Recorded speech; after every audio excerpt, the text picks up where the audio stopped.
The first time you meet the man, later called the Black Baron, he isn't a silhouette in a propaganda sketch or a boast on a mess hall wall. He's a shadow hunched in a turret, breath fogging a sight glass in the oil-black winter of 1943. The Eastern Front does not introduce anyone. It throws them into a problem. Dawn lifts like a smear over the steppe, a gray so thin you can feel the cold through your eyelids. Frost laces the grates. Gear oil clings to knuckles. The commander leans down, taps the gunner's shoulder, and speaks the grammar of armored combat in a calm, clipped cadence. Tank, 2 o'clock, 1,200, AP, fire when ready. The shell is PzKpfw 39, armor-piercing with a ballistic cap, because tungsten is rationed like a miracle, and today might be long. The gun this morning is the 7.5 PzKpfw KW-40 in a Panther IV, whose paint is a lesson in improvised touch-ups. Through Zeiss optics cleaned last night by a loader with a toothbrush and a superstition, the world shrinks to a reticle, a turret ring, a road wheel, a guess. Range finding without lasers is part mathematics, part apprenticeship.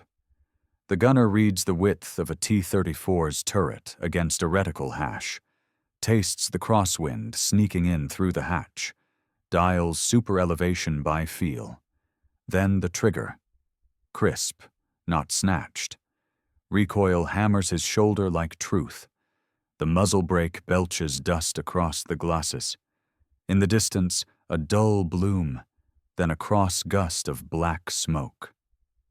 The target hesitates, stutters, stops. The loader is already shoving the next round home, brass collar scraping paint in a rhythm every crew learns by heart. On paper that shot will become a claim, a witness line, maybe a photograph if the platoon leader has time to wave a Leica and if the enemy wreck isn't dragged away at night. In reality, it's smell and sound, scorched propellant, hot casing, the mechanical bark of the breech, the low growl of a V-12 trying not to stall. The commander keeps the elation leashed. The driver grins into his periscope. The radio operator listens for artillery, and for that small human note inside static that means somebody else is dying too close. The nickname grows slowly, not like a medal pinned on in a speech. Troops notice habits before they notice legends. The way he works half the night with his head and shoulders wedged inside the turret throat, blacking his face with grease. The charcoal scarf always knotted under his headphones. The refusal to shine anything that might have to be abandoned on fire. Some swear he paints turret numerals in a darker enamel, a shade trick to break a gunner's bracket. Others remember him leaning forward in the gunner's seat even when he's the commander, because that is where the math meets the muscle. The Black Baron isn't romance. It's a dossier nickname that sticks because it fits the photograph that never quite gets taken. They eat from tins balanced on a warm engine deck. Talk is short because talk wastes air when snow dust makes your throat sting. The gunner keeps a battered notebook with lines for range, wind, hit call, and the small lessons that should never be learned twice. It's not a diary. It's a ledger of survival.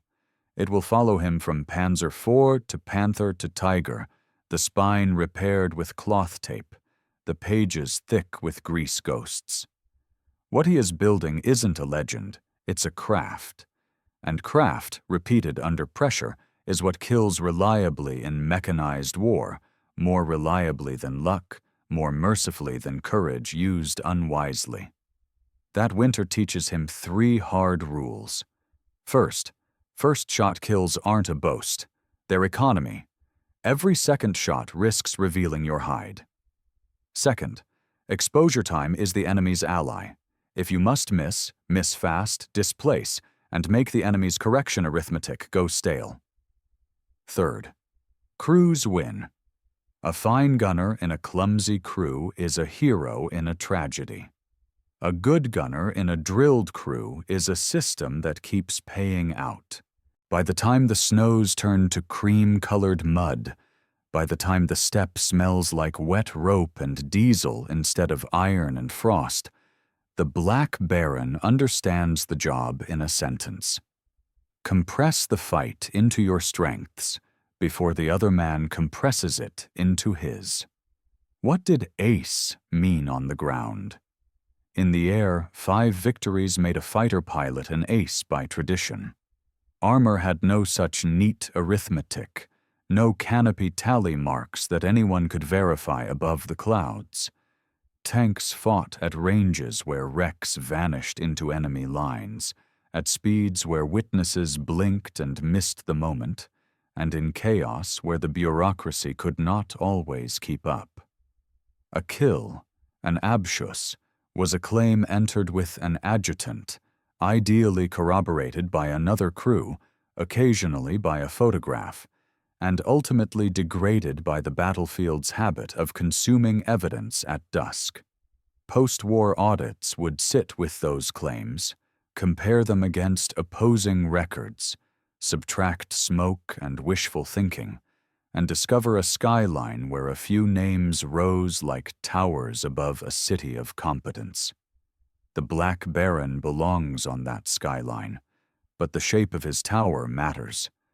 Less a needle of theatrics, more a steady rise of confirmed work over many months.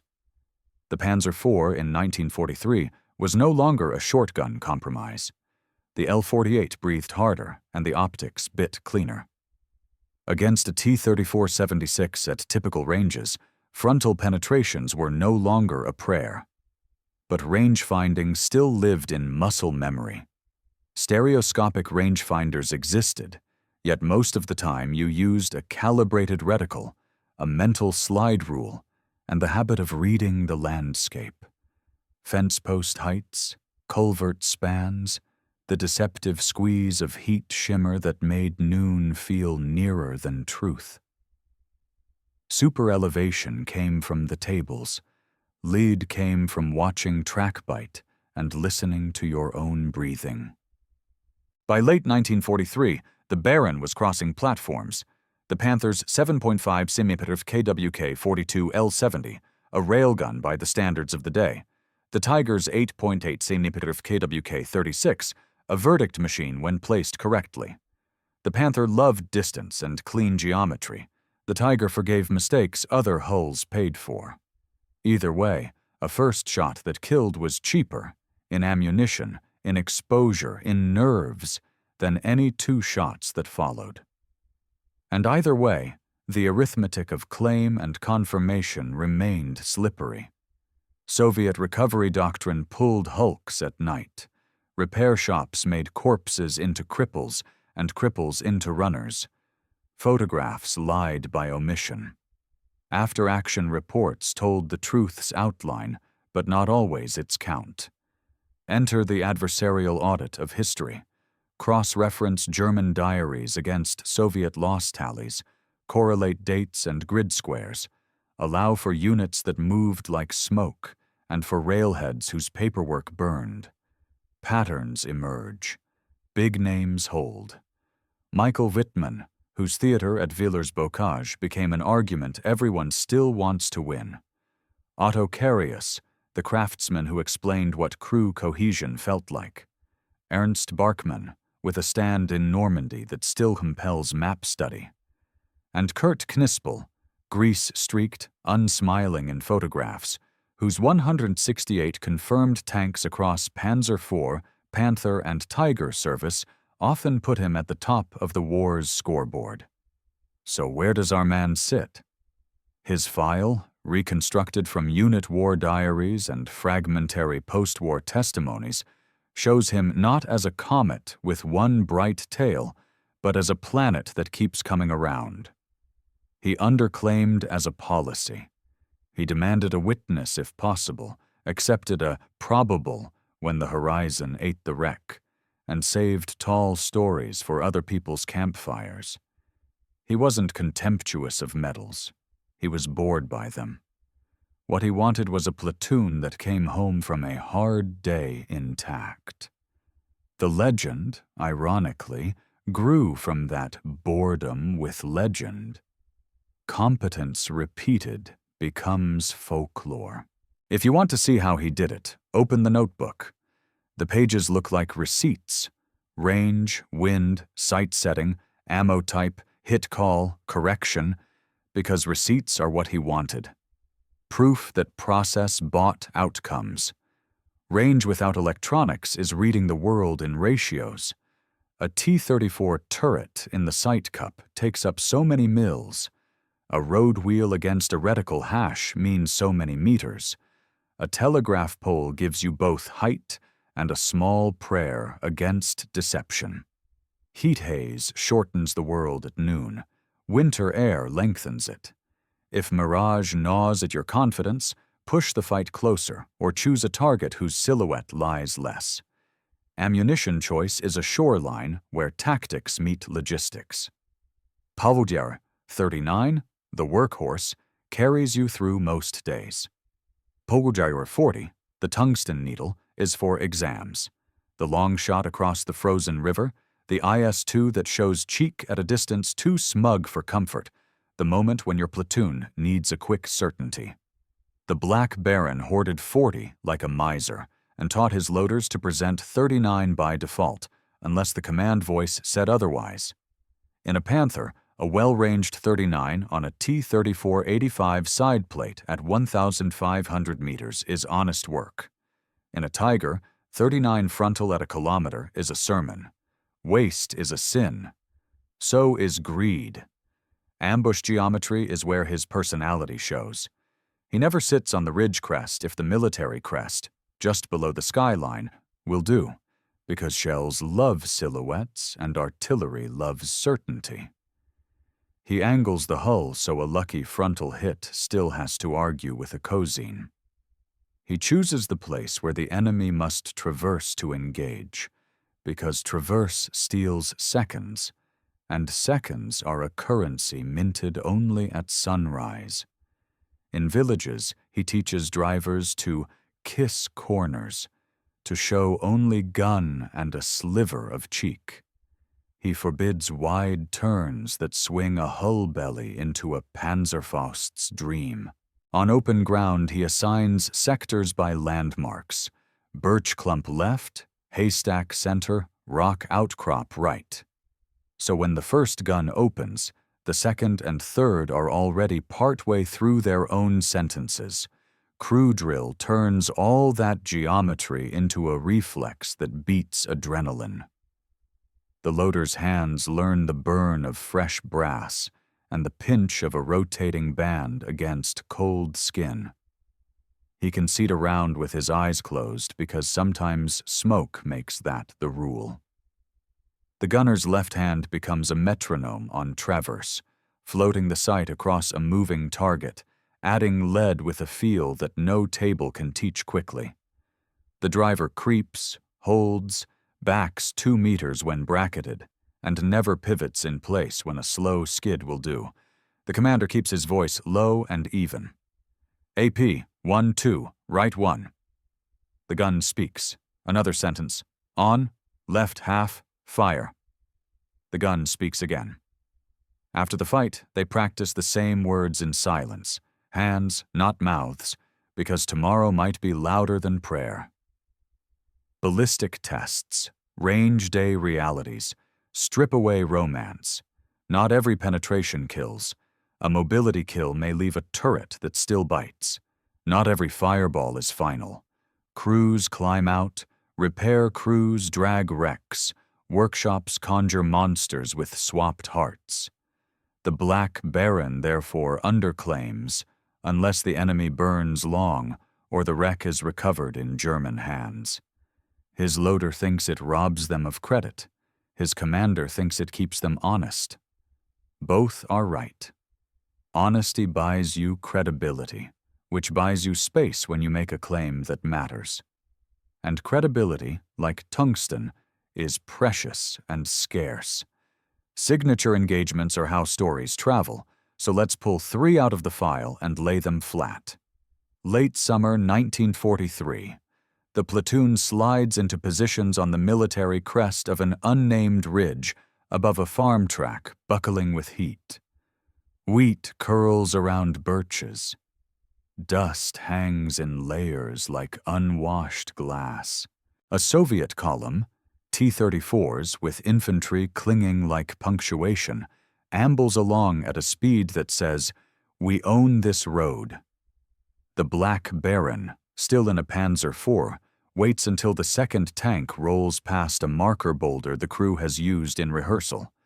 First shot, third vehicle, to trap the column between surprise and flame.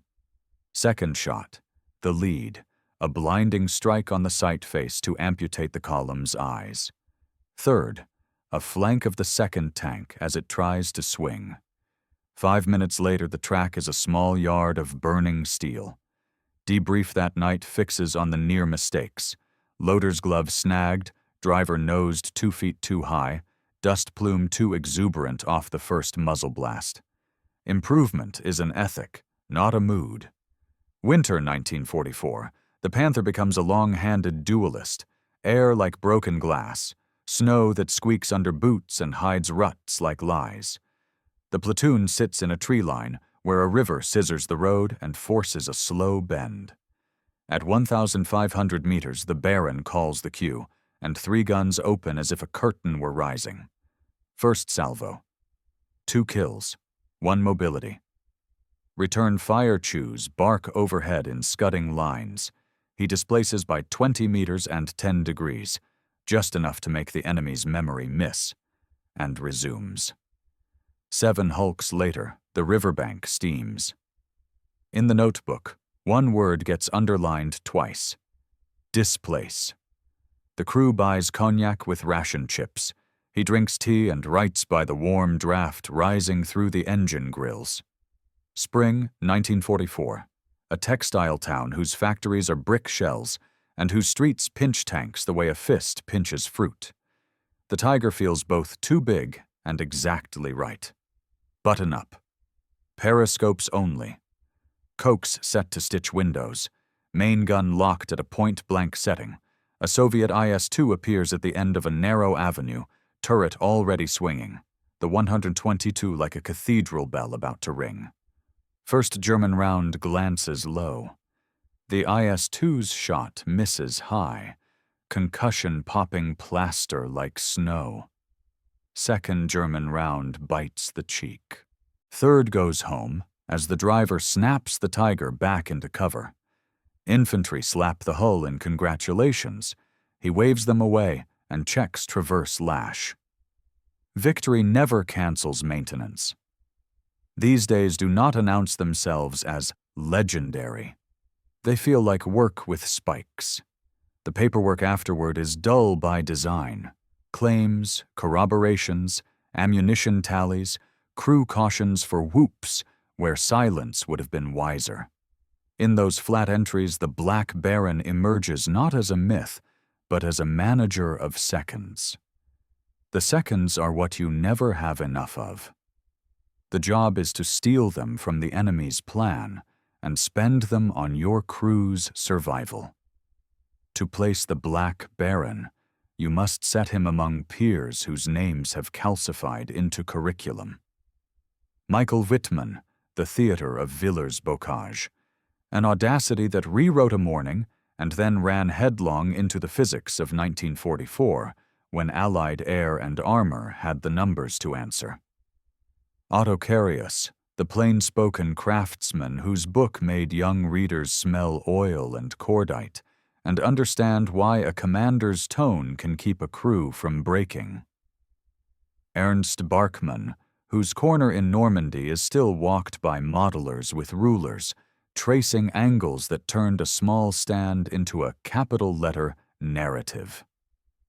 And Kurt Knispel, often credited by historians with the war's top confirmed tally at roughly 168, whose photographs look less like a poster and more like a man fresh from a final drive changeout. Our man shares elements with all of them without being any of them. He has Wittmann's nerve without the appetite for spectacle. He borrows Carius's theology of crew before glory and enforces it with a habit of surprise inspections that make loaders hate him and love him in the same week. He preaches Barkmann's geometry until even new drivers think in coziness. With Knispel, he shares an allergy to scorekeeping as a soul's vocation. He logs kills because headquarters asks and because audits will ask later. He does not carve tallies on barrels or pose where cameras can make a medal out of a moment. In war, the camera is half the story. He prefers the other half. How to measure him? Postwar analysts do the grim, long math.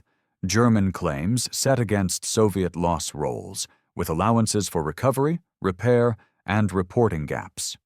Records moved, burned, or never existed. Units swapped sectors overnight. Soviet categories sometimes reported equipment lost without happily specifying tracked or wheeled. Even so, patterns arrive. The Black Baron shows in battles where fakery is hardest, defense against massed armor, mobile fights where you must kill to move and move to live. His curve of confirmed kills rises not because he hid behind long-range harassment, but because he placed himself where the work was ugliest and survived long enough to file the paperwork. The ranking, deadliest by number, is less interesting than the recipe behind any big number in armored war: platform, position, procedure, people. Platform gives you reach and forgiveness. Position gives you cozines and cover. Procedure gives you speed. People give you the will to repeat procedure under panic until the panic turns into a rhythm. The Black Baron is deadliest in the sense that matters for teaching. He turned variables into habits and taught those habits until they outlived the tanks that carried them.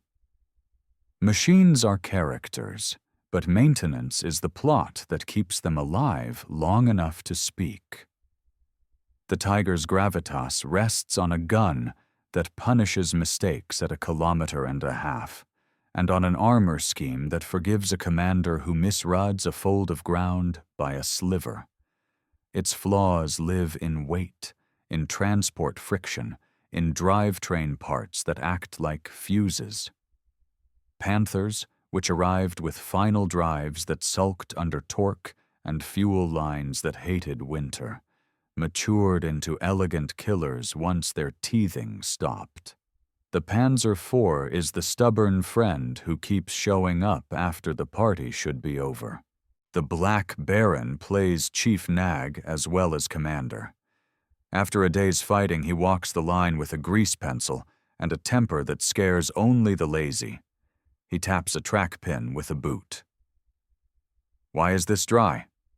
He runs a finger around a breech face, holds it muzzle high to show the grit. Who cleaned this with wishes? He lifts a periscope case. Why is the spare still boxed? Maintenance, he says, is courage stored for tomorrow. Neglect is cowardice, whose bill comes due when someone else is in the hatch. Fatigue creeps like frost. Tank interiors are hot when they aren't freezing, loud in a way that makes voices turn into hand shapes, and cramped beyond anything a camera can teach. You don't sit in a turret, you inhabit it. The gunner's shoulder grows a bruise the shape of recoil. The loader's forearms wear a ladder of small burns. The driver lives with a lower back that knows every rut by memory, and a mind that maps traction like a gambler reads odds. He rotates tasks when he can, and crews when he must. He makes them practice a blindfolded bailout because smoke is a blindfold with no charity. They curse him until the day they need the drill. Logistics is the invisible theater staff that writes the script while the actors pretend they invented it. Tungsten is precious. PzKpfw IV rides in the armored equivalent of velvet. AP rounds show up in crates that smell of glue and damp wood. He shells tempt gunners to solve too many problems with a satisfying blast. Fuel scheduling is the plot twist that ruins heroes. An armored platoon that outruns a fuel point becomes a rumor by dusk. The Black Baron guards maps, hoards fuel like a jealous lover, teaches his radio operator to speak in words dispatchers can decode the first time. He is allergic to improvisations that turn into obituaries. Breakdowns rewrote wars. One afternoon, a final drive fails an hour before an expected Soviet push. He sends the two running Panthers forward to the pre-sighted hedge and stays with the crippled tiger, turning it into a pillbox with malice. Panzer Grenadiers fan around like parentheses, their breath smoky commas in the cold. A sapper with eyes like January sprints at the skirts, and a Coke's burst ends him before the grammar finishes. The Tiger's high collapses a second-floor firing point. Chunks of brick rattle off the turret like hail. Recovery arrives in smoke and profanity, a ballet of cables and hand signals that lesser histories never applaud. That night he writes a letter he won't mail, folds it twice, and burns it behind the motor pool because there are things you do not put into archives.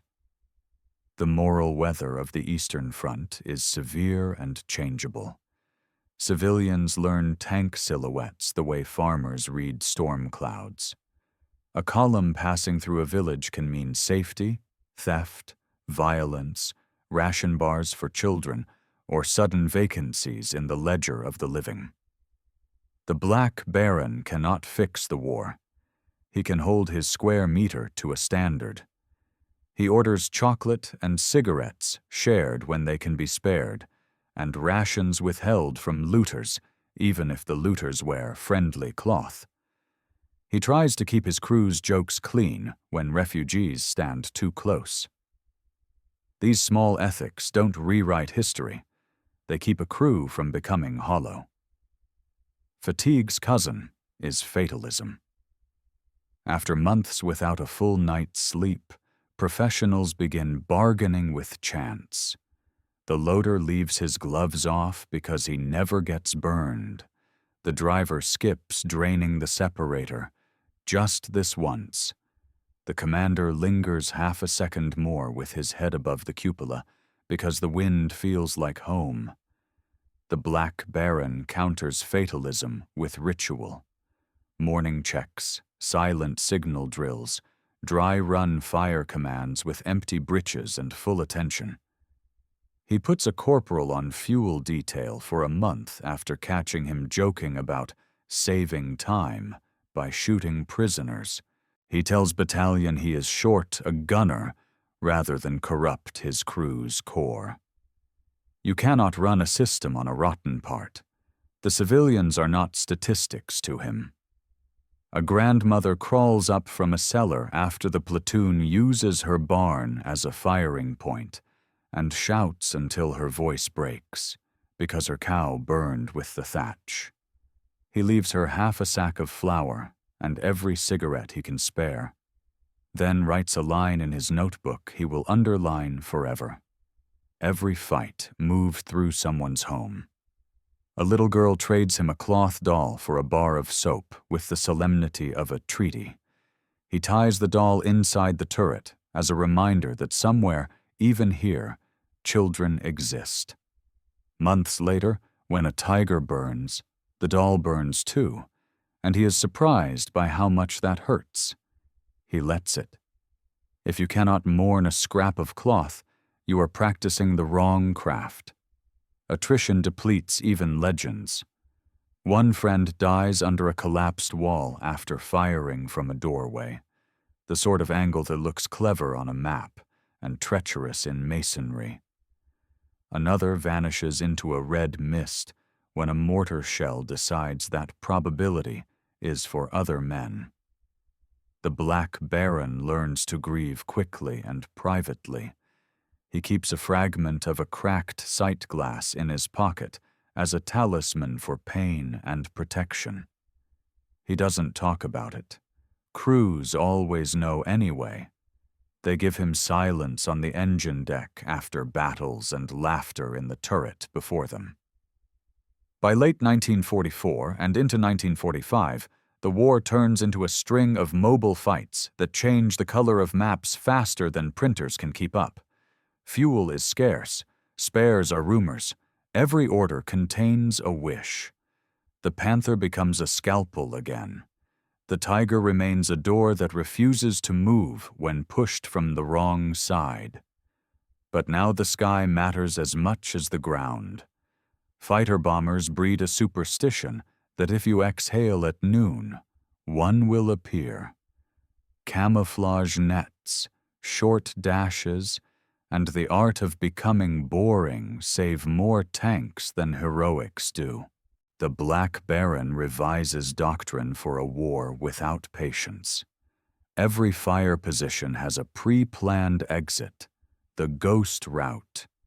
Every exit has a fallback arc to punish pursuit. He keeps a mental spreadsheet of where friendly infantry will be 20 minutes from now, because tanks without infantry are hunted animals in places with doors. His radio calls are haiku, short, specific, no poetry.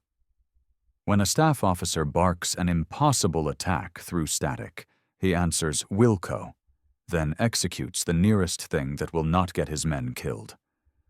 The results file speaks kindly. The staff officer's report reads as if the original plan had been brilliant. He shrugs and checks the tracks. Signature episodes still happen, smaller and crueler. A river line whose bridges look safer than they are, the kind that hide demolition charges like bad secrets. A wood line where frozen mud lies to a driver's feet. A field that should be empty and isn't. In one such scrap, an IS-2 company pushes through smoke at a range where geometry turns to reflex. The Baron kills 2, damages 1, and loses a friend whose tank brews up so fast that empty helmets roll out of the hatches like punctuation.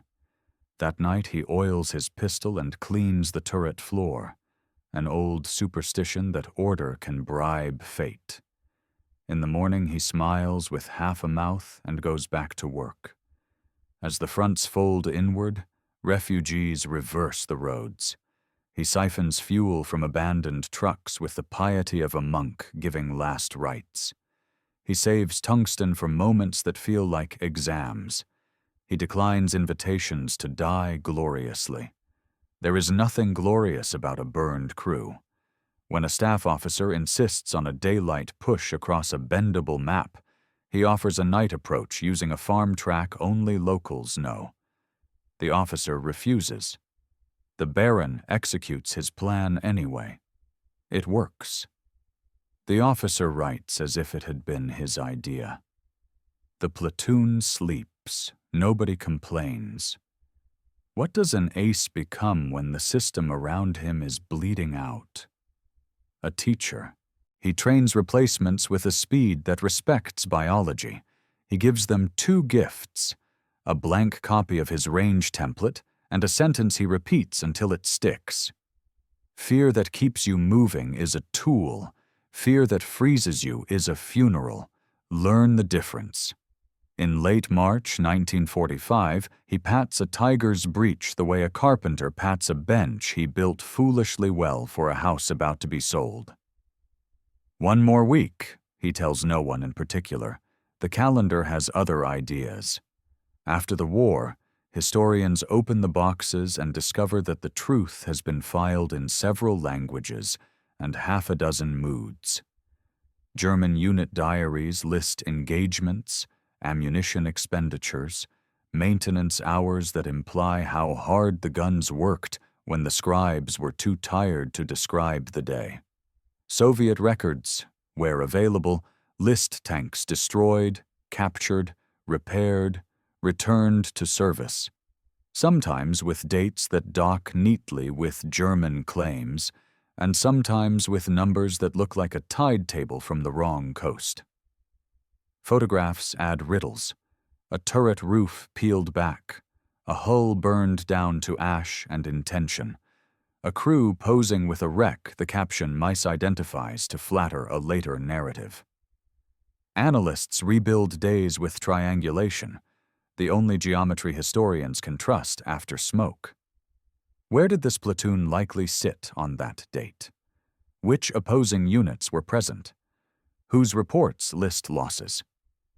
When two strands agree and a third does not contradict, the result inches from claimed to probable.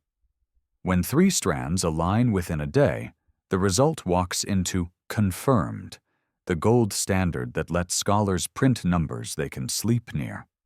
By that method, the Black Baron's tally rises into air that only a handful of peers breathe. Does he match Knispel's 168 confirmed tanks? The careful answer is no. The honest footnote says the gap narrows if you model the fog that eats evidence. Either way, his placement on the ridgeline is not in doubt. But the tally isn't the point. The ledger is. Ace on the ground isn't a title welded to a number. It's a crew that kills fast and lives longer than probability, led by a commander who turns variables into habits under pressure. Pilots had an agreed-upon badge because the sky is an arena with spectators. Armor fought on a stage that stole its own props after curtain call. The Black Baron would have shrugged at a crown he did not order and asked about someone's loader's hands instead. He judged his success in rosters that stayed unchanged across bad weeks and in maintenance logs that read like lullabies to machines that got to rest a little. He respected Wittmann's shock, admired Carius's discipline, nodded toward Barkmann's mapcraft, and pronounced Knispel's name with the respect one craftsman gives another whose work he recognizes by touch. Separating hero tale from historical record matters because budgets, training programs, and lives flow downhill from the story everyone decides to believe. Inflated claims make foolish plans look survivable on paper. Understated losses make training pipelines feel optional. Truth is expensive and never fashionable. The audits, dry, footnoted, sometimes unkind, honor the dead by refusing to lie about how they died, and honor the living by teaching them why their procedures matter. In that arithmetic, deadliest becomes the least interesting word in the sentence. The rest of the sentence, the craft behind the kills, the system that made the craft repeatable, becomes a manual. The war ends like a machine winding down. No single switch, just noises quitting at different times until silence means you have to admit it. The Black Baron shakes the traverse handwheel one last time, wipes the breech face with a rag because the ritual matters to him more than the symbolism, and steps down into a world that wants weeks instead of seconds. He signs papers with pencils that work better than he expects.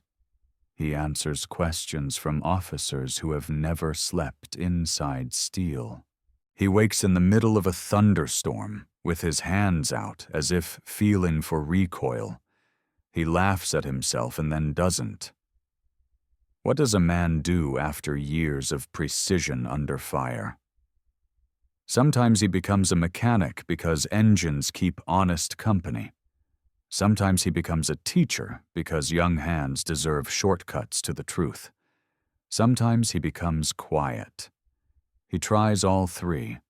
He adjusts tractor clutches in fields that smell like work and peace mixed together. He teaches teenagers to read a caliper like a prayer. He keeps copies of his range template and annotates them with civilian wisdom. Measure twice, breathe, then cut. He writes nothing for publication. He keeps the notebook. Some evenings he stands at the rail of a small museum where a panther sits under gentle light and looks softer than history says it should. Visitors count bolts. Children press noses to glass. Veterans argue politely about gloss and shade. He does not tell the docents who he was. He does not need the camera. In the reflection, he sees the boy he was, eyes down a sight, shoulder against a stock, a mind turning geometry into mercy. He whispers the word he whispered then, breathe. A guard asks if he wants to climb up. I already have, he says, and walks out into a night that smells like rain. The last line in his notebook is not a range. It is a sentence fit for peacetime and borrowed from carpenters. Measure twice, then breathe, then cut. In war, the cut is a shot. In peace, it is a choice. He learned to make both with a steady hand. If you insist on the headline, call him the deadliest tank ace of the Second World War. If you insist on the lesson, call him what he made himself. A teacher who could kill fast when he had to, and who preferred to teach men to live. Aftermath is the wrong word for a system that never quite stops humming. Victory does not erase the habits that created it. The habits go into storage and wait for a future that arrives whenever it wants. The Black Baron's real legacy isn't only in the tallies that survived audits, it's in the checklists that outlived him.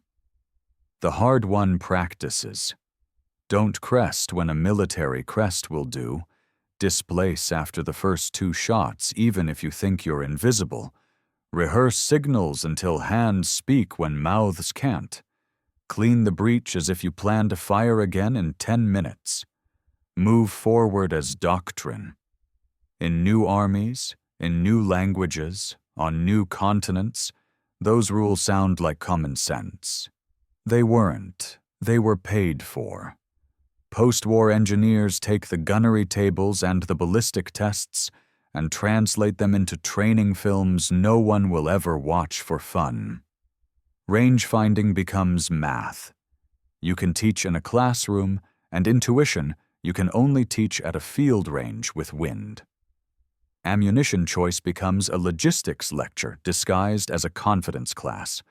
Understand what the round does in the air and in armor. Understand how supply chains erode bravado. Ambush geometry turns into diagrams that look like homework and, in an emergency, feel like magic. Crew drill becomes a culture that rewards boredom. Excellence, one of his annotations says, is a habit with bad PR. It sounds like a joke. It isn't. And what of the ledger that called him Deadliest? Historians keep adding footnotes that respect the man by refusing to inflate him. They place him in the constellation with precision. Wittmann's shock, Carius's rigor, Barkmann's angles, Knispel's awful consistency. The Black Baron sits near them, not above, not below, a star you navigate by because it holds where it should. If someone asks about the number, the honest answer is that it depends on how hard you squeeze the evidence and how generous you are with the fog that never quite lifts. If someone asks about the craft, the answer is clean. Range, lead, superelevation, stance, angle, displacement, crew. A system you can teach. Walk back, finally, to the first morning, to frost on grates and a breath that fogged a sight. War turned that breath into a ledger entry. Peace turns it into a line in a manual. Somewhere a young gunner reads that line and, months later, in a different country with a different tank, finds that he breathes exactly there, between measure and cut. because someone he will never meet wrote the habit down. If you need to know why the legend matters, begin there, at the place where one man's craft becomes another man's survival. That is not romance. That is responsibility, and it is the only part of Deadliest worth repeating.